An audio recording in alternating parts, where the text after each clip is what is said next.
Today I'm going to give you a couple of ideas for using these clear Dollar Tree ornaments to make some homemade ornaments for your tree. I'm going to use some of this fake snow I got from Dollar Tree, some red berries that I got there.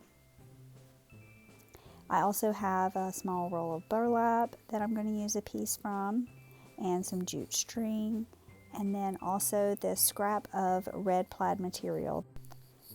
So for the first one, I'm going to, of course, cut the string off that came on it and pull the top off. I have a little funnel here, and I'm going to use a spoon just to sift in a few teaspoons of this fake snow. You can put just a little or a lot, however much you want for your ornament.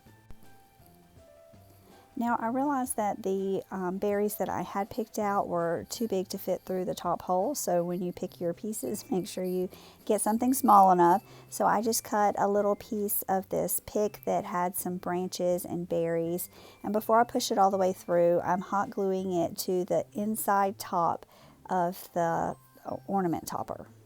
Can be a little tricky to get it back on, but once you do, then you can just push it down a little bit further.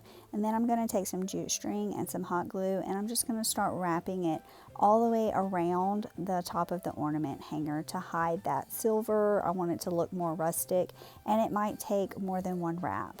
And then I'm using some chalk paint just to dab on the top to cover up that silver as well. And later I will go back and add some antiquing wax to that. And then for the second one, I've got this piece of burlap. I'm just cutting it into small strips, maybe about a ½ inch, and stuffing them into the ball until I get as many as I want. And then I'm putting the top back on. I've got my material here for my bow. I'm going to kind of glue it on as I'm tying it so that it stays in place.